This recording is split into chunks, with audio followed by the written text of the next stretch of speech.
satupun di antara kami akan terlewatkan pagi hari ini. Ada kuasa, ada lawatan dalam hadir Tuhan. Kami berdoa dalam nama Yesus. Setiap kuasa yang tidak berasal dari Tuhan, yang berusaha menghalau pikiran kami jauh dari hadirat-Mu, kami ambil otoritas yang Tuhan beri kepada kami sebagai anak-anak Allah. Kami datangi setiap kuasa dan kekuatannya, kami hancurkan hanya di dalam nama Yesus. Kami beri otoritas tertinggi pada Roh-Mu untuk berkarya sepanjang ibadah kami. Sepanjang firman-Mu diperdengarkan, kami berdoa biar Roh-Mu berkarya di tengah-tengah kami Tuhan. Terima kasih Tuhan, kami siap mendengar firman-Mu berbicara kepada kami dalam nama Yesus Kristus. Firman yang hidup kami berdoa. Semua yang percaya katakan amin. Silahkan duduk Bapak Mama. Shalom. Shalom. Yang pertama terima kasih Bapak Gembala untuk hari ini kesempatan yang diberikan pada saya untuk menyampaikan firman Tuhan. Ya, saya sengaja muat di halaman slide sama saudara. Ini hari yang istimewa buat kami. Ya, 22 tahun yang lalu tepat hari Minggu. Seperti hari ini kami diberkati di gereja ini. Saya kira Bapak Gembala tidak keliru menugaskan saya untuk melayani hari ini. Ini bonus ulang tahun pernikahan kami yang ke-22 tahun. Perjalanan yang tidak terlalu pendek dan juga belum terlalu panjang buat kami. Tapi kalau hari ini kami masih ada dalam pemeliharaan Tuhan, itu karena kebaikan Tuhan. Saya berharap setelah ibadah nanti di depan ada kado-kado yang disiapkan buat kami. Iya.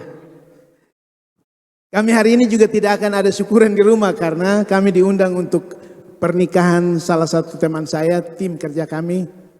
Dan saya tidak tahu kenapa dia menikah tanggal 31 Agustus.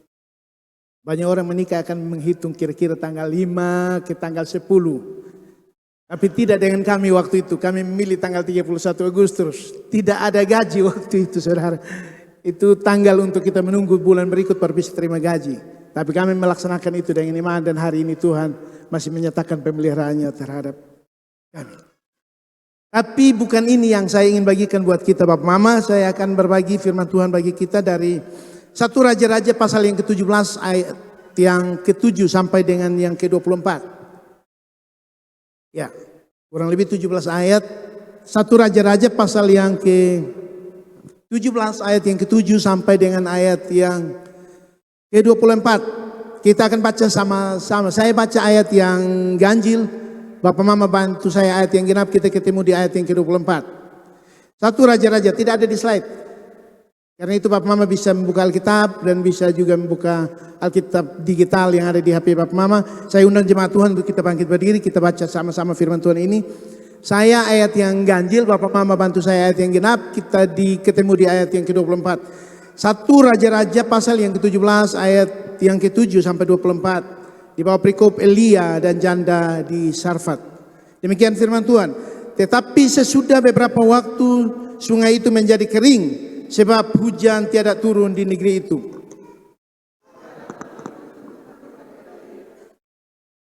Bersiaplah pergi ke Sarfat yang termasuk wilayah Sidon. Dan diamlah di sana. Ketulah aku telah memerintahkan seorang janda untuk memberi engkau makan.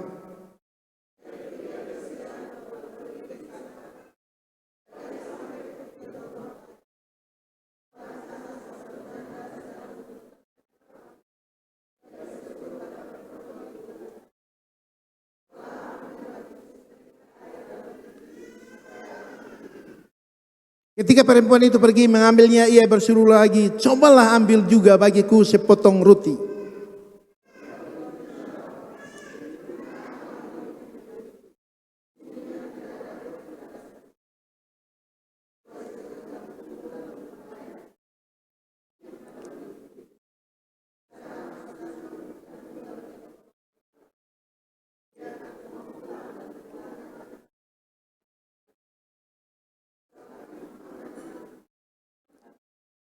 Tetapi Elia berkata kepadanya, janganlah takut, pulanglah, buatlah seperti yang kau katakan. Tetapi buatlah terlebih dahulu bagiku sepotong roti bundar kecil daripadanya, dan bawalah kepadaku, kemudian barulah kau buat bagimu dan bagi anakmu.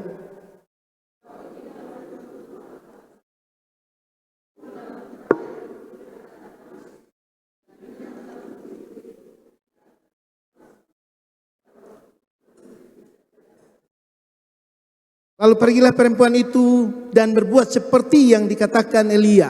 Maka perempuan itu dan dia serta anak perempuan itu mendapat makan beberapa waktu lamanya.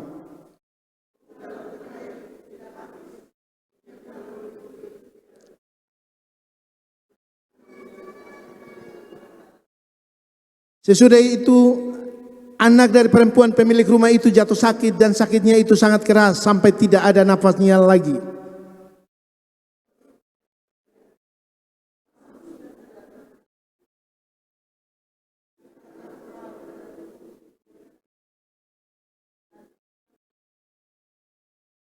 Kata Elia kepadanya, berikanlah anakmu itu kepadaku. Elia mengambilnya dari pangkuan perempuan itu dan membawanya naik ke kamarnya di atas dan membaringkan anak itu di tempat tidurnya.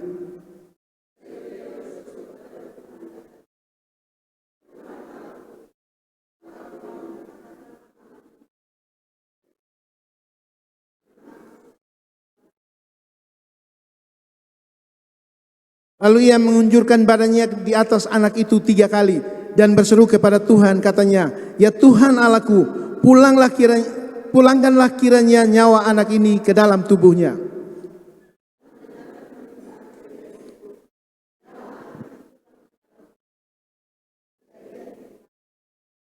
Elia mengambil anak itu, ia membawanya turun dari kamar atas ke dalam rumah dan memberikannya kepada ibunya. Kata Elia, ini anakmu, ia sudah hidup. 2, 3.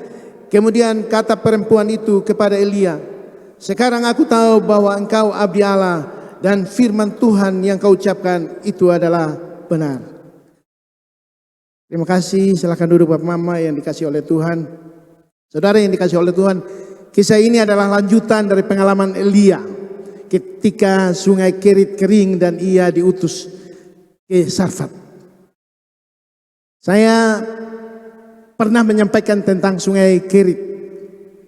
Di sungai Kerit, saudara, Elia dipelihara oleh Tuhan dengan cara yang ajaib. Burung gagak ditugaskan untuk mengirimkan roti dan daging setiap pagi dan petang. Setelah sungai itu kering, Tuhan memerintahkan Elia untuk pergi lagi ke Sarfat. Ke sana bukan ketemu seorang pejabat, bukan ketemu orang hebat, tapi di sana Elia diminta untuk ketemu dengan seorang janda miskin. Alkitab mencatat dia janda miskin, saudara.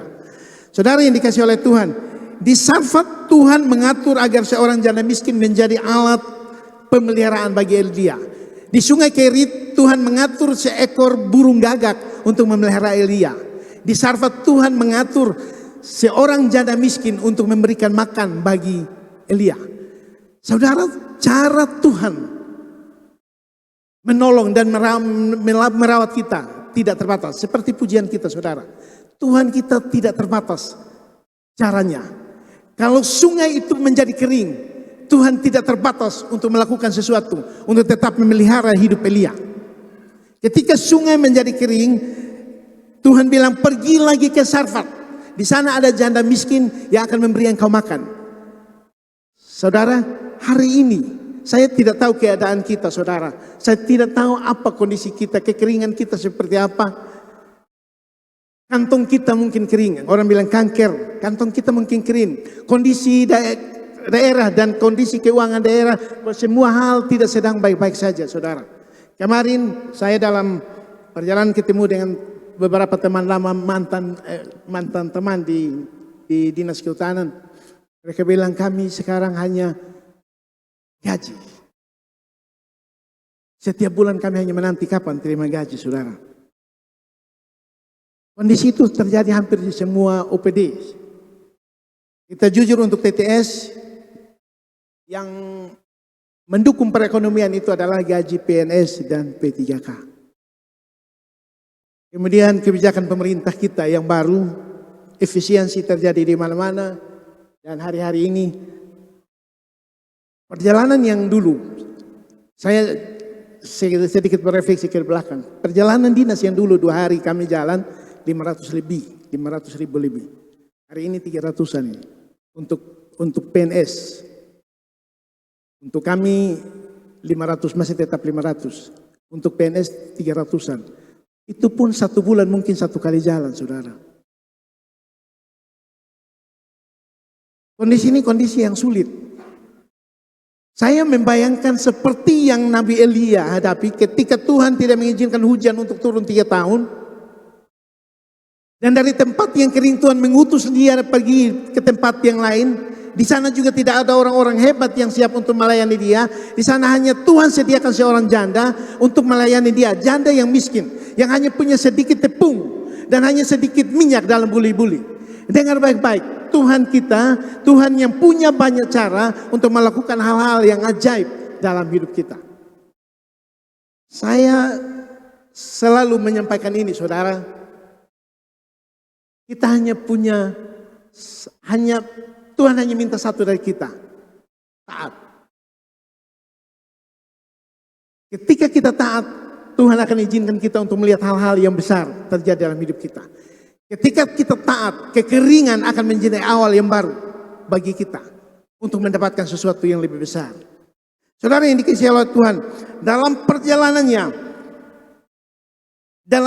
dalam peristiwa-peristiwa besar yang terjadi ketika dia di Sungai Kerit, dia diberi makan oleh burung gagak. Ketika dia berpindah ke Sarfat, dia dipelihara oleh seorang janda, diberi makan oleh seorang janda yang janda miskin.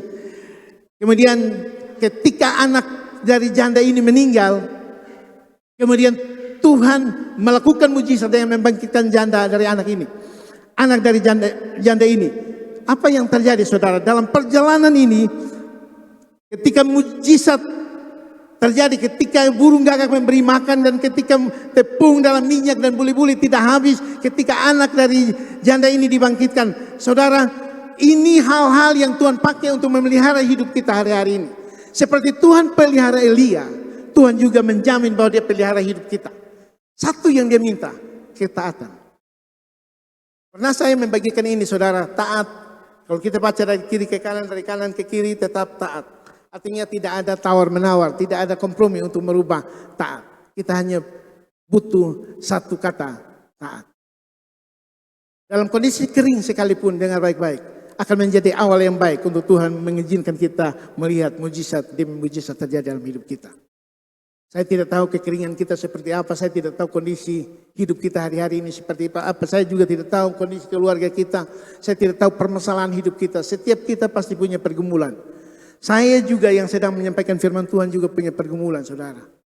Tapi satu yang saya belajar dalam perjalanan hidup kami 22 tahun. Kami belajar untuk tidak pernah mengeluh, saudara. Tidak pernah bersungut-sungut. Bukan karena tidak punya masalah, tidak, kami punya masalah. Kami juga punya banyak hal yang membuat kami terbeban. Tapi saya belajar untuk tidak pernah mendiskusikan dengan keluarga saya, dengan istri saya tentang setiap masalah yang kami hadapi. Kenapa, saudara? Saya meyakini kalau orang lain Tuhan tolong, pasti Tuhan tolong saya. Saya meyakini kalau Tuhan bisa melakukan mujizat, dulu saya juga percaya hari-hari ini Tuhan akan melakukan mujizat. Kadang-kadang ketika kondisi sangat sulit, saudara, saya keluar. Saya bilang, Tuhan, Tuhan yang saya sembah. Tuhan yang mampu menciptakan dari yang tidak ada menjadi ada. Dia mampu membuat dari yang tidak ada menjadi ada, saudara. Saya bilang di sini ada batako, di sini ada peti mayat, di sini ada air, di sini ada kios, di sini ada segala hal.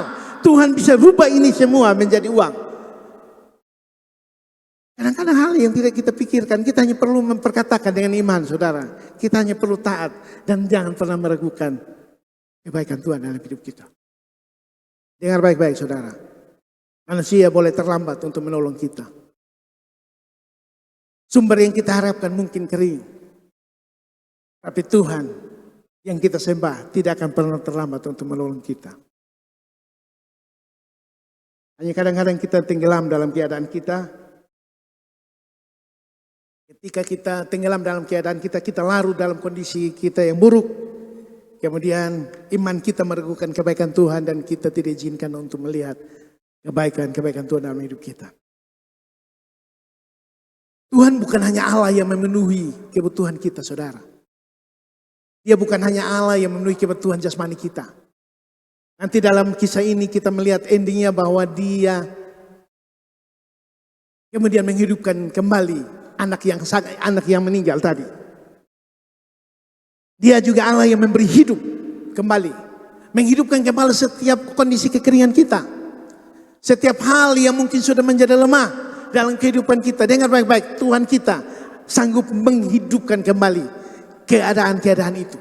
Apa yang dulu pernah tumbuh dengan baik dan hari ini kita merasa sudah mulai hilang, sudah mulai kering, sudah mulai mati. Dengar baik-baik, Tuhan tidak hanya memenuhi kebutuhan jasmani kita, tapi Dia juga sanggup untuk menumbuhkan setiap kondisi kekeringan kita dan menumbuhkan tunas-tunas yang baru dalam setiap usaha-usaha kita.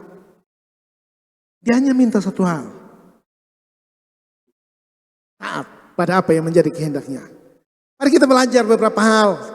4 poin yang saya ingin bagikan terkait dengan bacaan kita pagi hari ini. Hal yang pertama, Tuhan mengatur sumber pemeliharaan. Sekali lagi Bapak Mama, ketika sungai Kerit kering, Tuhan memerintahkan Elia pindah ke Sarfat. Tuhan mengatur. Ketika Elia ada di sungai Kerit, Tuhan memberi makan melalui burung gagak, saudara. Sesuatu yang najis, tapi Tuhan pakai untuk memberi makan kepada Elia, memelihara hidupnya Elia. Ketika sungai itu menjadi kering, Tuhan bilang pindah ke Sarfat. Di sana ada siapa? Di sana ada seorang janda miskin. Tidak punya apa-apa, tapi Tuhan pakai dia untuk memelihara hidup Elia. Dengar baik-baik. Kadang-kadang Tuhan pakai hal-hal yang sepele, yang mungkin kita tidak pandang, yang mungkin kita tidak hitung, yang mungkin kita tidak pernah bayangkan bahwa Dia akan menjadi penolong kita. Dia akan menolong kita suatu saat ketika kita ada dalam kondisi sulit. Tuhan pakai hal-hal yang kecil, hal-hal yang sederhana, hal-hal yang tidak dihitung oleh manusia, saudara. Karena itu jangan pernah sepelekan sesuatu di sekeliling kita. Hari ini mungkin dia kelihatan tidak berarti. Hari ini mungkin dia kelihatan tidak berguna. Dengar baik-baik. Pada waktu yang tepat Tuhan memakai dia untuk melakukan sesuatu yang besar dalam hidup kita. Saudara yang dikasih oleh Tuhan. Elia diperintahkan Tuhan untuk bersembunyi di tepi sungai Kerit. Di sana ia minum dari sungai Kerit. Ketika sungai itu kering, Tuhan mengatur dan memberikan sumber yang lain. Artinya apa saudara? Tuhan mengatur setiap sumber dalam hidup kita. Apa yang kita harapkan mungkin kering. Tapi dengar baik-baik. Tuhan yang kita sembah. Tuhan yang tidak pernah kering. Dia kaya dalam segala cara. Dia kaya dalam segala cara saudara. Dia tidak terbatas cara-caranya. Cara Tuhan tidak terbatas. Kadang-kadang kita membatasi Tuhan untuk menolong kita. Kita berpikir saya hanya bisa ditolong dengan cara ini. Kalau ini sudah tidak bisa berarti tidak ada jalan keluar. Dengan baik. Jangan pernah memahami Tuhan dengan akal kita. Saudara yang dikasihi oleh Tuhan. Allah berdaulat atas segala sesuatu. Bahkan segala hal yang kita tidak hitung. Itu Allah pakai untuk menjadi bagian penting dalam hidup kita. Pada waktunya. Dia Allah yang berdaulat. Dia mengatur segala hal.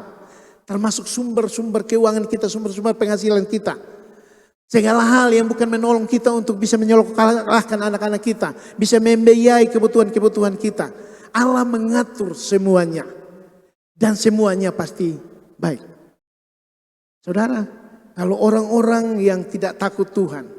Yang tidak menghormati Tuhan. Tuhan pelihara. Kita jauh lebih berharga dari orang-orang itu. Kita jauh lebih penting dari orang-orang itu. Ketika saya sadar bahwa kami 22 tahun menikah, saudara. Saya juga, artinya kami sudah 24 tahun ada di GB Mawar Sarunsoe. Karena saya ada di sini, kemudian 2 tahun kemudian baru kami menikah. 24 tahun.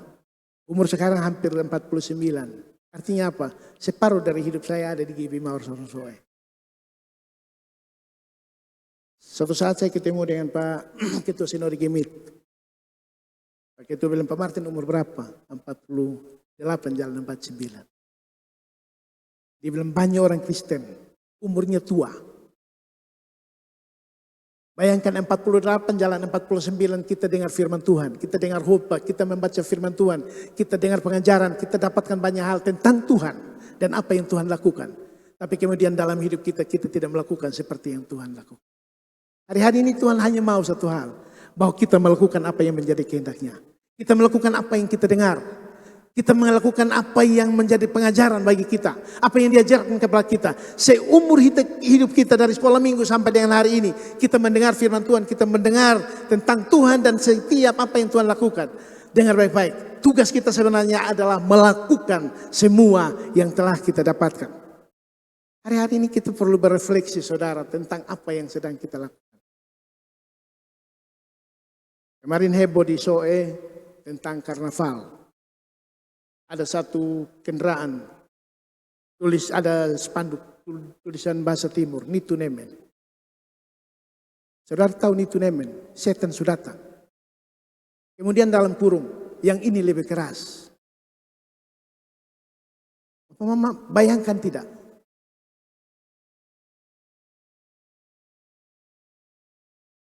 Bahwa setan yang datang ini lebih keras. Dan itu berwujud manusia.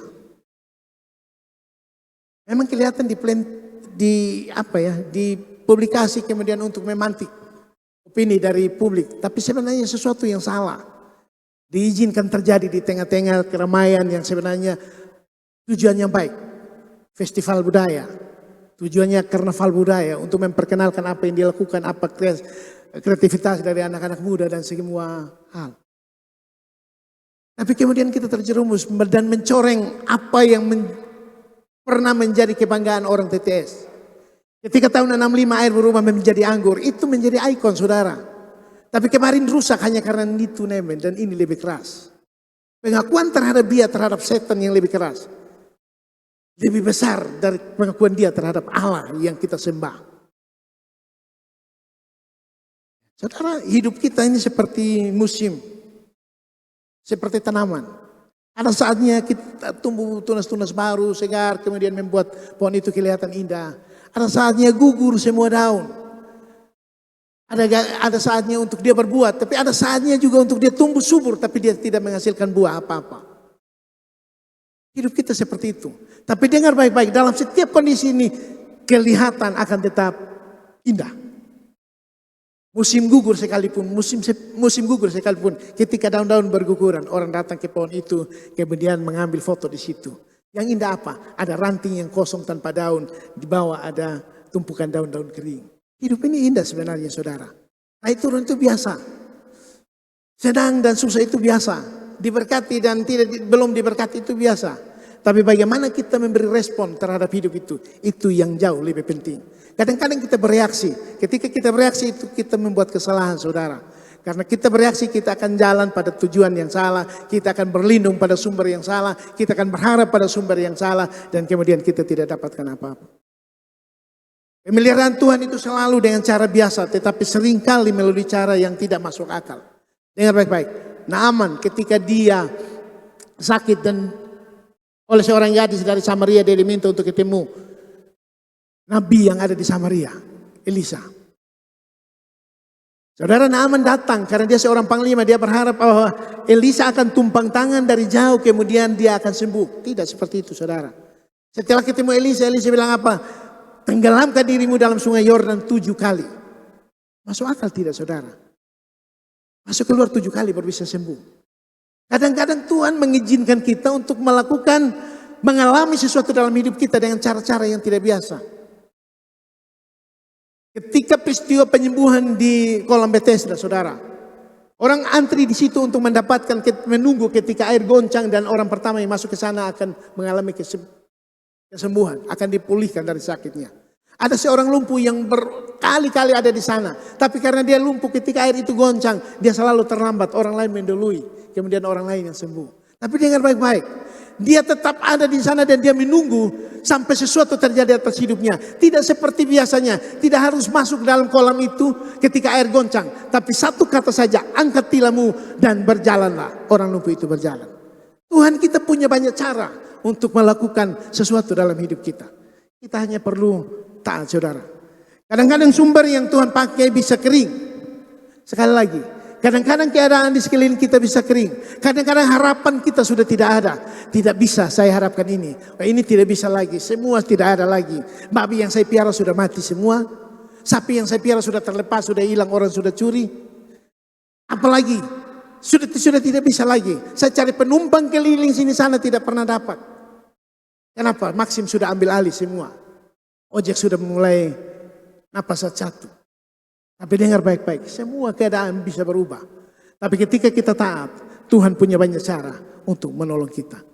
Ketika kekeringan terjadi, itu akan menjadi awal yang baik bagi kita. Karena itu jangan batasi cara Tuhan untuk menolong kita. Jika satu pintu sedang tertutup, dengar baik-baik, banyak pintu yang sedang disiapkan oleh Tuhan untuk dibukakan bagi kita.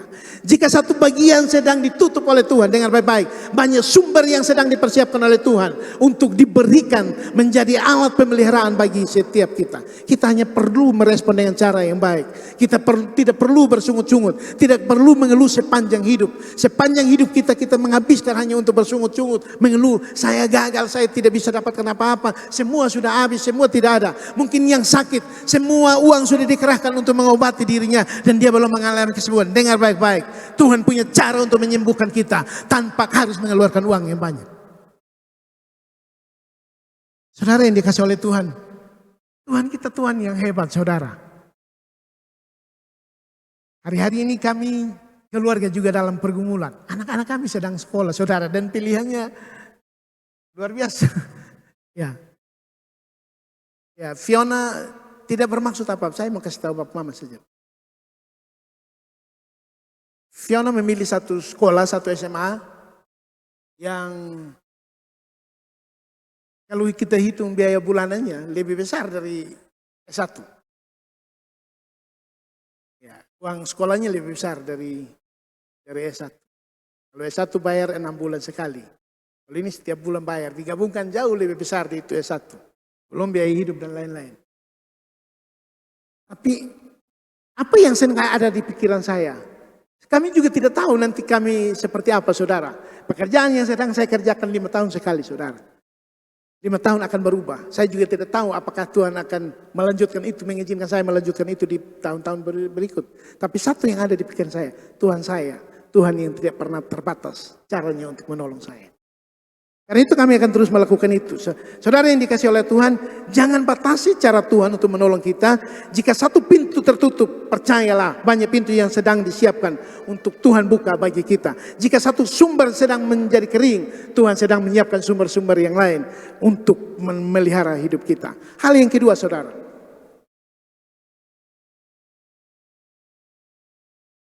Hal yang kedua, taat pada perintah Tuhan di tengah ketidakpastian. Ketika Elia diperintahkan ke Sarfat, saudara, itu dalam ketidakpastian. Di sana ada apa? Hanya satu, di sana ada janda miskin, saudara. Dengar baik-baik. Ketika sungai kering, Tuhan menyuruh Elia pergi ke Sarfat, negeri kafir di luar Israel. Dan dia tinggal di rumah seorang janda miskin. Dari sisi manusia, ini kelihatan aneh. Seorang nabi kenapa tidak ada di satu toko gereja yang ada di sana? Satu toko agama yang hebat. Kalau seorang nabi, kalau seorang hamba Tuhan dari Jakarta datang diutus ke Soe, sudah ada ratusan hamba Tuhan yang menunggu untuk menjamu. Kalau bisa nabi itu tinggal. Tapi tidak dengan Elia. Ketika dia diperintahkan pergi ke Sarfat karena sungai Kerit kering. Di sana dia diperintahkan untuk tinggal di rumah seorang janda. Bukan janda kaya, saudara. Kalau janda kaya tidak apa-apa. Ini janda miskin. Saudara yang dikasih oleh Tuhan. Dari sisi manusia ini kelihatan aneh. Tuhan tidak adil. Subawa ke tempat yang kering, burung gagak kasih makan. Kasih pindah lagi ke tempat yang tidak ada kepastian. Apa yang sedang menjadi, ada apa dalam hidup kita yang sedang tidak pasti. Yang kita bayangkan tidak pasti. Ini semua tidak pasti, tidak akan baik-baik. Dengar baik-baik. Tuhan melakukannya dan memastikan bahwa semua akan terjadi atas hidup kita. Saudara yang dikasih oleh Tuhan. Janda di Sarfat ini berkata, ketika Elia meminta untuk memberikan kepada dia sepotong roti, kemudian sedikit air. Janda ini bilang begini, kami sudah tidak punya apa-apa lagi. Kami hanya memiliki segenggam tepung dan sedikit minyak untuk dimasak. Dan setelah kami memakannya, kami akan mati. Ini suruh dia ambil air. Sudah ambil air, dia minta lagi. Nabi Ju dikirim Tuhan untuk menguji iman seorang janda. Ambilkan sedikit air buat saya. Setelah diambil air, dia ambilkan juga sepotong roti buat saya. Kadang-kadang Tuhan meminta sesuatu yang tidak ada dalam hidup kita. Kita hanya perlu merespon. Tidak perlu bereaksi untuk memberontak dalam hidup kita dan menyalahkan Tuhan. Kalau janda ini memberi reaksi yang salah, tidak akan pernah diizinkan Tuhan untuk melihat tepung yang tidak pernah habis dan minyak yang tidak pernah habis sampai dengan musim hujan turun. Kalau dia memberi reaksi, respon yang salah terhadap apa yang menjadi permintaan Elia, dia tidak akan diizinkan melihat anaknya hidup kembali, saudara.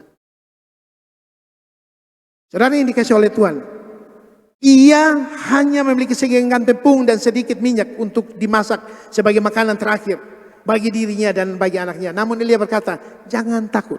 Dengar baik-baik. Apa yang ada di genggaman kita, mungkin itu terlalu sedikit. Kita butuh ini untuk melakukan sesuatu yang besar, tapi sudah tidak punya apa-apa lagi. Tuhan, ini terlalu sedikit. Tidak cukup untuk saya selesaikan pekerjaan ini. Dengar baik-baik. Tuhan hanya mau kita memberikan respon yang baik terhadap apa yang menjadi kehendaknya. Ketika kita memberi respon yang baik, Tuhan akan melakukan seperti apa yang Tuhan kehendaki. Dia sanggup membuat yang sedikit menjadi banyak. Dia sanggup mengubah. Kalau dari yang tidak ada dia membuat menjadi ada, apalagi yang ada. Hanya untuk merubah yang ada menjadi sesuatu yang lebih banyak. Tuhan, kita Tuhan yang sangat sanggup. Saudara yang dikasih oleh Tuhan.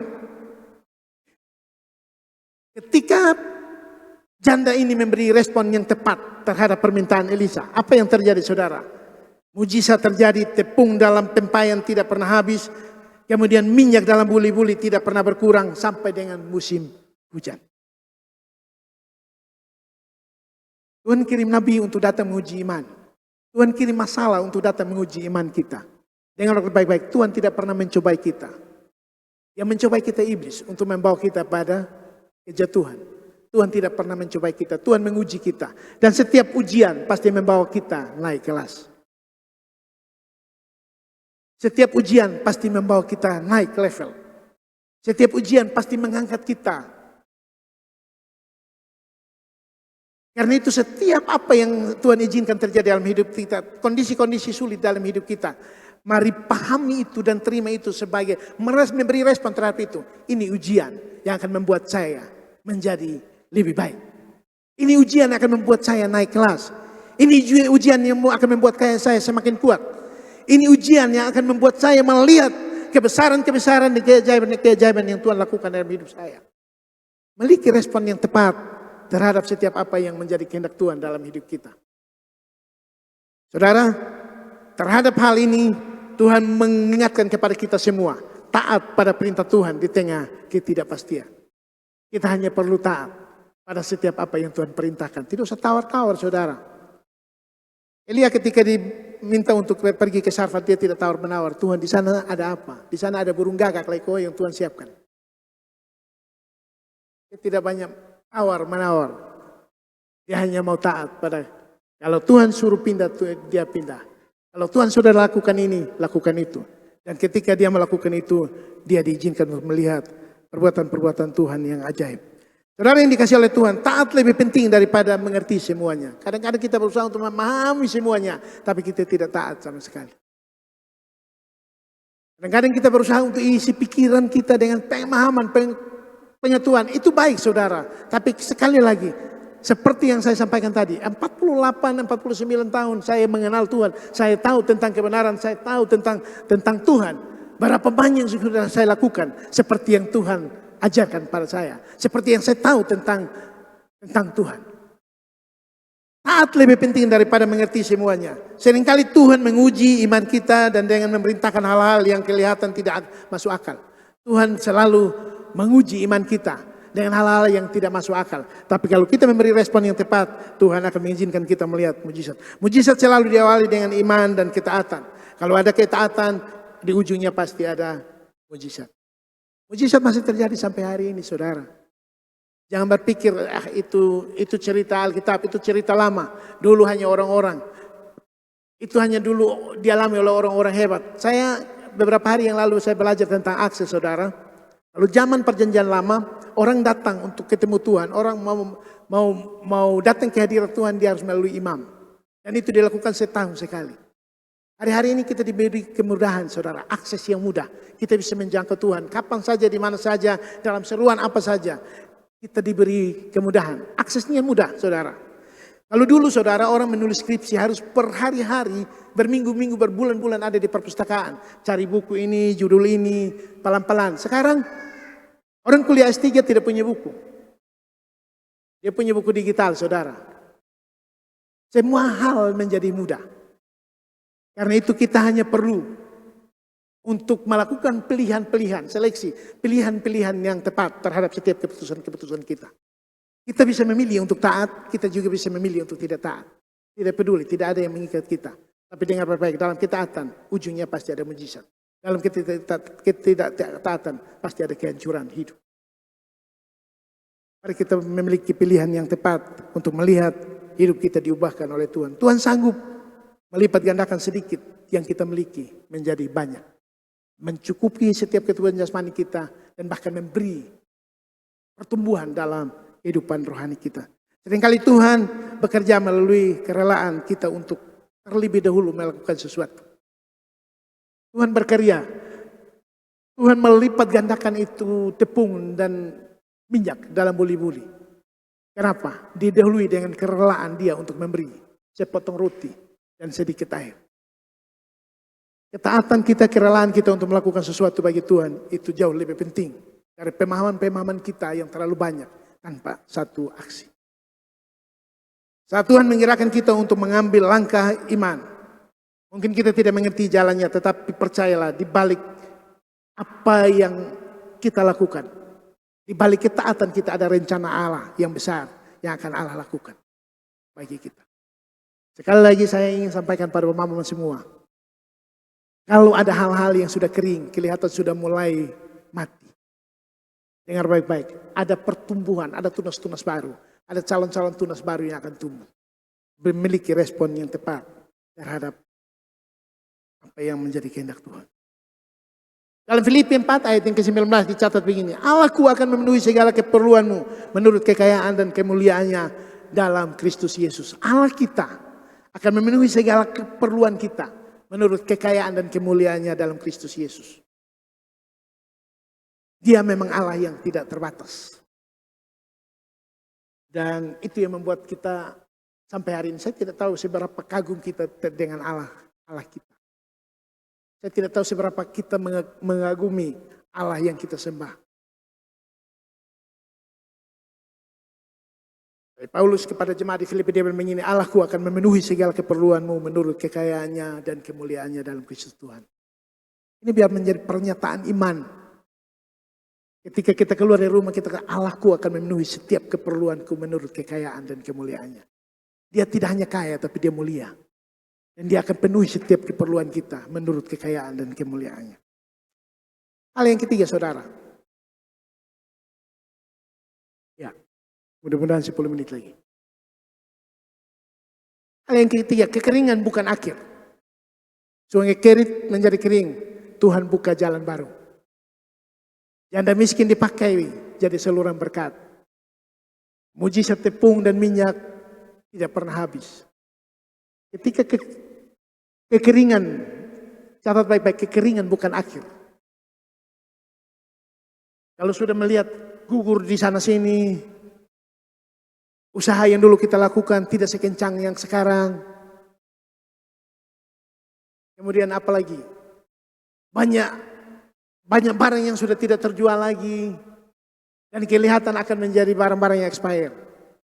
Kami pernah punya batako sampai 1.000 sampai 10.000 saudara. Kami bingung. Ini batako 10.000 harus siram dengan air setiap hari. Kemudian batako tidak pernah laku. Kemudian malam-malam saya keluar. Saya bilang Tuhan ini sudah ada tinggal Tuhan rubah untuk jadi uang. Dalam 1 minggu 10.000 itu terjual.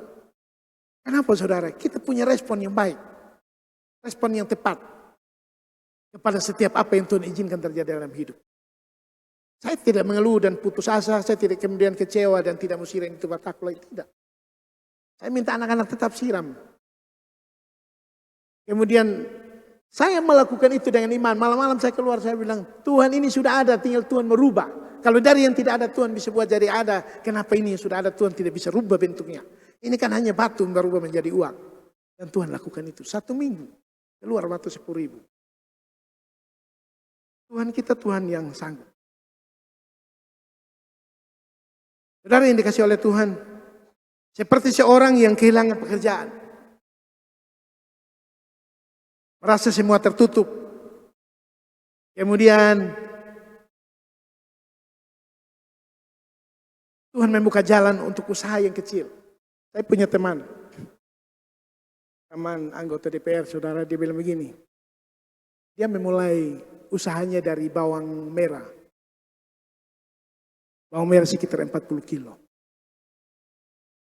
Dan hari ini dia menjadi pemilik toko terbanyak di wilayah utara. Pemilik saham yang terbanyak, terbesar. Dari bawang 40 kilo, saudara. Tadi malam saya berdiskusi dengan salah satu teman saya dari Wenlasi. Saya bilang, orang kalau piara ayam potong sebenarnya gampang. Satu box, kalau orang piara satu box harga 1 juta, kemudian makanan dia butuh 5 karung untuk bisa kasih makan ayam 1 box selama 1 bulan. Dia habiskan uang sekitar 3-4 juta. Kalau ayam 100, biasanya 102 ekor, saudara. Kalau ayam 102 ekor, mati kita hitung 10%. Mati 12 ekor misalnya. Masih ada 88 ekor. Kalau kita piara dalam 1 bulan, 1 minggu, harganya 70 sampai 80 ribu. Itu harga normal.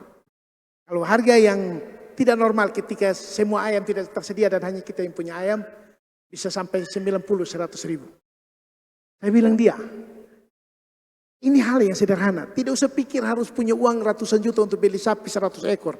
Supaya jual dan dapat untung besar. Karena itu hanya akan terus menjadi pikiran. Hanya ada di pikiran kita dan tidak akan pernah terwujud. Bagaimana orang percaya kita untuk kasih uang 100 juta supaya kita beli sapi yang banyak. Tidak akan cukup. Tapi kalau uang 2 juta untuk bisa beli ayam 1 box dengan makanan ayam. Itu sangat bisa.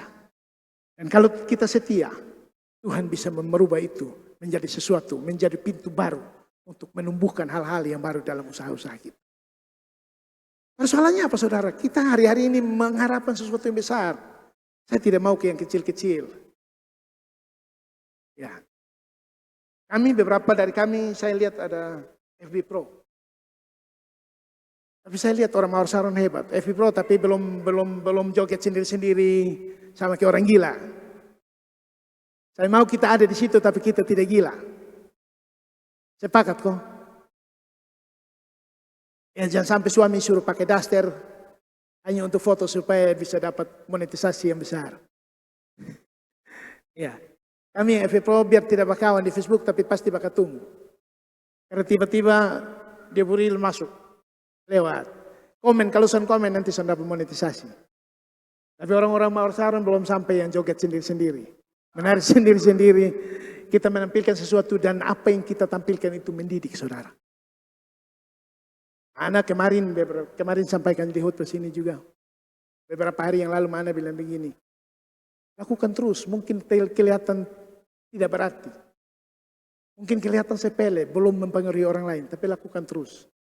Karena sesuatu yang dilakukan terus-menerus, pasti ada hasil. Dan pada waktunya kita pasti terkagum-kagum dengan hasil itu. Ya, lakukan terus, tapi jangan gila. Kita tidak ikut-ikut gila, ada yang pikul tacu keluar. Bayangkan bisa suruh dia istri, anak, dia mama mantu, papa mantu pikul tacu hanya untuk konten.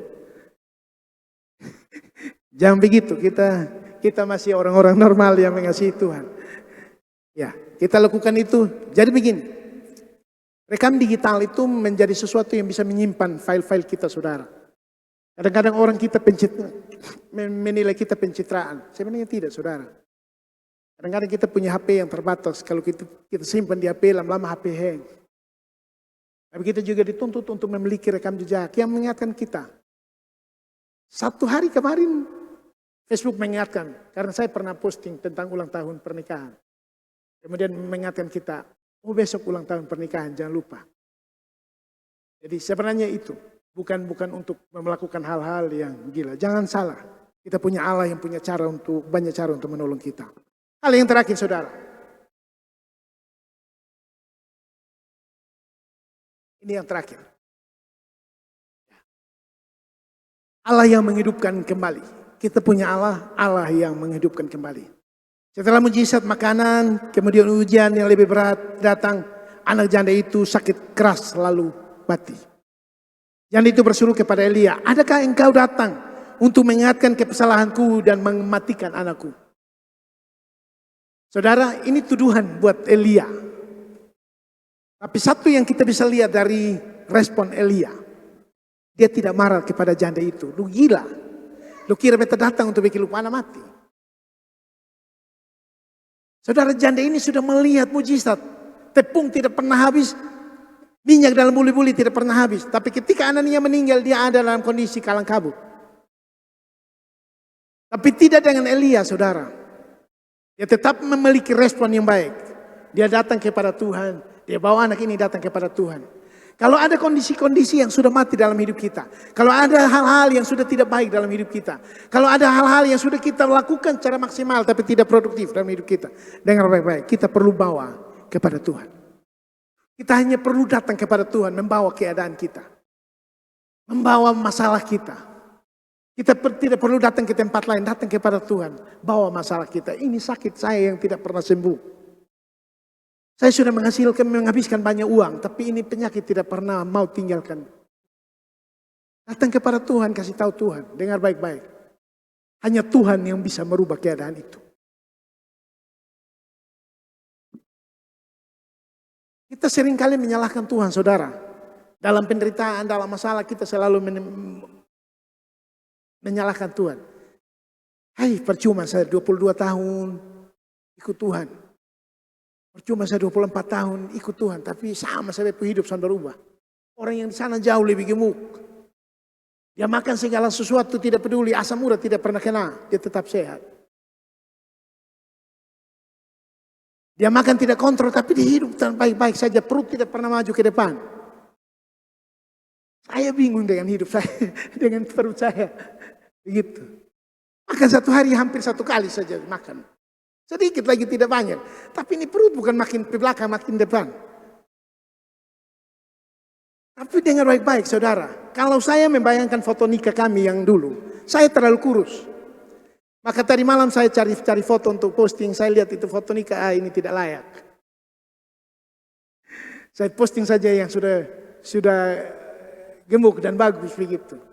Menurut saya bagus. Karena 22 tahun yang lalu kalau saudara ketemu saya kurus, keriting, jelek lagi.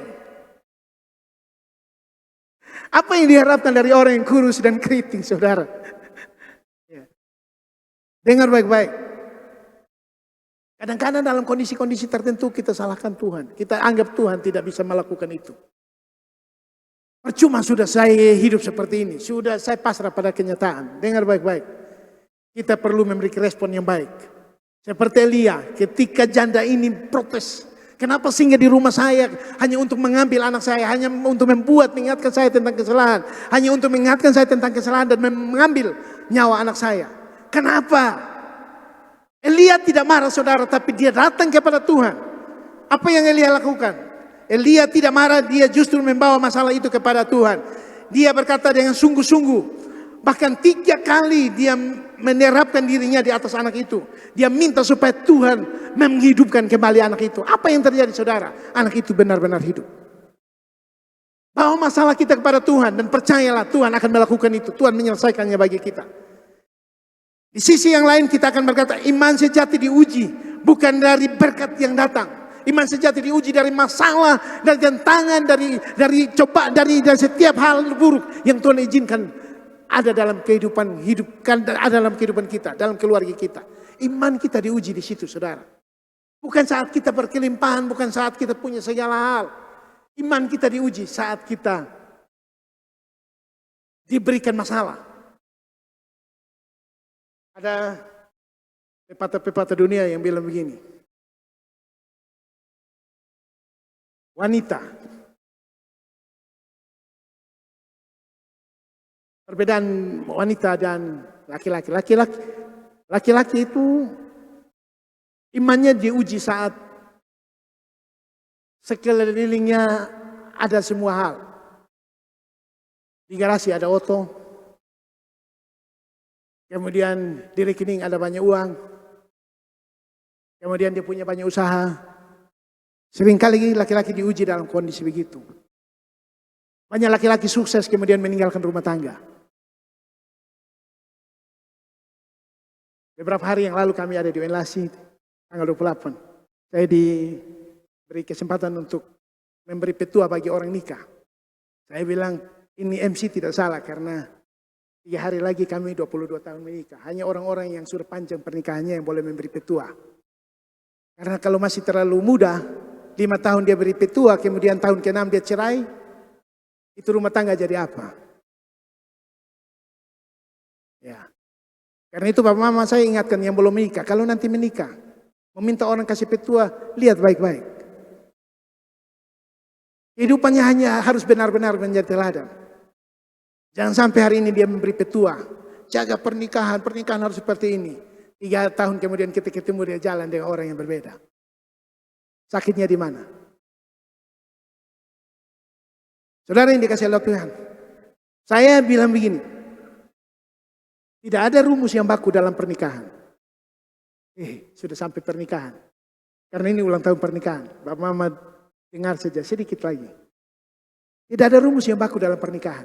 Cara Bapak Ever dan Mana menjalani rumah tangga mereka tidak sama dengan cara saya dan Malik. Tidak sama dengan cara Bapak Paul dan Mbak Esi. Tidak sama dengan Mbak Leni dan Om Wems. Cara kita menjalani rumah tangga tidak sama. Karena memang tidak ada rumus yang baku. Tidak ada standar 2 tambah 2 sama dengan 4. Dalam rumah tangga tidak begitu, saudara. Tapi dalam rumah tangga kita bisa memiliki reaksi dan kita juga bisa memiliki respon terhadap setiap kondisi rumah tangga kita. Kalau kita memiliki respon yang baik, rumah tangga kita akan terpelihara. Tidak ada satu masalah di dunia yang tidak bisa diselesaikan, saudara. Kemudian apakah hamba-hamba Tuhan yang duduk di depan manis-manis, apakah tidak punya masalah? Punya, saudara. Tapi cara mereka menyelesaikan masalah berbeda dari cara kita menyelesaikan masalah. Mereka memiliki respon yang baik terhadap masalah. Karena apa? Karena bagi hamba-hamba Tuhan masalah itu adalah ujian untuk membuat mereka naik kelas. Jangan sampai salah bikin kemudian melayang di Facebook. Pulang sudah jangan pernah datang lagi. Ya. Mari kita memiliki respon yang baik terhadap setiap apa yang menjadi keadaan kita yang diizinkan Tuhan terjadi dalam hidup kita. Ketika perempuan ini bersungut-sungut karena anaknya meninggal, Elia tidak ikut marah. Elia juga tidak putus asa, dia datang kepada Tuhan, dia bawa kepada Tuhan, dia mengadu kepada Tuhan. Dan ketika dia melakukan itu dengan sungguh-sungguh, Tuhan mendengar dan menghidupkan anak perempuan itu. Tuhan mendengar doa Elia, anak yang mati itu kemudian kembali hidup. Janda itu pun bersaksi, sekarang aku tahu di ayat yang terakhir, sekarang aku tahu bahwa engkau ahli Allah, abdi Allah, dan firman Tuhan yang kau ucapkan adalah benar. Banyak orang Kristen seperti itu, saudara. Kalau sudah terjadi, dia sudah alami, baru dia bilang, sekarang aku tahu bahwa engkau abdi Allah. Padahal berulang-ulang firman Tuhan ajarkan pada kita, percayalah, sekalipun engkau tidak melihat. Percayalah sekalipun itu belum terjadi. Mungkin hari ini kita melihat anak-anak kita sedang biasa-biasa saja, tidak luar biasa, tidak berprestasi seperti orang-orang lain, menerima penghargaan di mana-mana. Percayalah, Tuhan merancang mereka secara sempurna. Pada waktunya kita akan kaget juga, kenapa ini terjadi atas anak saya. Ketika Tuhan melakukan kehendaknya. Perempuan ini bilang, sekarang aku tahu bahwa engkau abdi Allah, dan firman Tuhan yang kau ucapkan adalah benar. Tuhan adalah Allah yang sanggup membangkitkan yang sudah mati, menghidupkan kembali tunas-tunas baru dalam setiap kondisi usaha kita yang mungkin sudah mulai pilot, sudah mulai tidak produktif. Dengar baik-baik, Tuhan, ketika firman Tuhan ini kita dengar dan kita memberi respon yang baik, Tuhan akan melakukan itu, menumbuhkan tunas-tunas yang baru, sayap-sayap yang baru, pintu-pintu yang baru. Kekeringan bukan akhir dari segalanya, kekeringan awal untuk kita melihat jalan baru Tuhan buat dalam hidup kita. Mujizat ini menunjuk pada kuasa Yesus Kristus. Kita punya Tuhan yang berkuasa. Dia punya kuasa yang besar. Banyak orang sakit kemudian tidak gagal operasi. Kenapa? Karena mereka merespon bahwa mereka punya Tuhan yang besar. Beberapa waktu yang lalu kita mendengar kesaksian, ada yang sudah di atas meja operasi, kemudian dokter bilang ini penyakit sonada lagi, pulang sudah. Kita pasti dipelihara seperti itu. Kalau kita memiliki respon yang benar. Saudara yang dikasihi oleh Tuhan, ini beberapa hal yang bisa kita pelajari dari kehidupan Nabi Elia. Dari janda Sarfat. Ketika kekeringan terjadi, ketika semua hal dalam rumahnya sudah hampir habis, hanya tepung sedikit, hanya minyak sedikit, kemudian ketika anaknya harus dipanggil pulang oleh Tuhan, dan semua hal ini terjadi, saya undang pemain musik dan worship leader untuk ada di depan. Ketika semua ini terjadi, saudara, Allah hanya menuntut satu hal, kita punya respon yang baik, respon yang tepat. Kita tidak akan bereaksi. Kita tidak akan menyalahkan Tuhan, tidak akan menyalahkan siapa-siapa. Kecenderungan manusia itu sering salahkan yang di sebelah. Coba lu kemarin sampai gitu. Kalau kecelakaan misalnya, habis celaka dia salahkan yang tabrak. Padahal mungkin dia juga tidak hati-hati. Tapi kecenderungan itu kita seperti itu, saudara. Selalu kita menyalahkan yang sebelah dulu. Sebelum nanti akhirnya kita mengevaluasi bahwa semua... Ya, teman-teman bermain musik dan juga pemimpin pujian saya undang ke depan. 4 hal yang kita pelajari hari ini, saudara.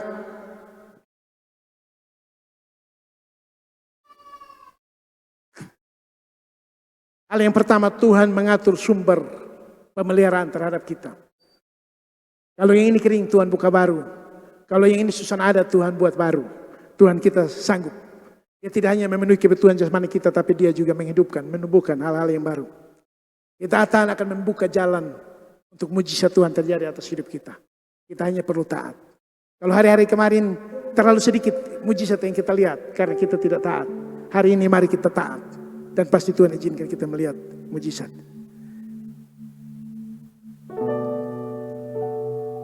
Ada ujian datang hanya untuk membuat kita meningkatkan kualitas hidup kita. Untuk membuat kita naik kelas, naik level. Ujian tidak datang untuk membuat kita hancur. Tuhan mengizinkan ujian datang hanya untuk membuat kita semakin kuat dan semakin berkenan kepada Tuhan.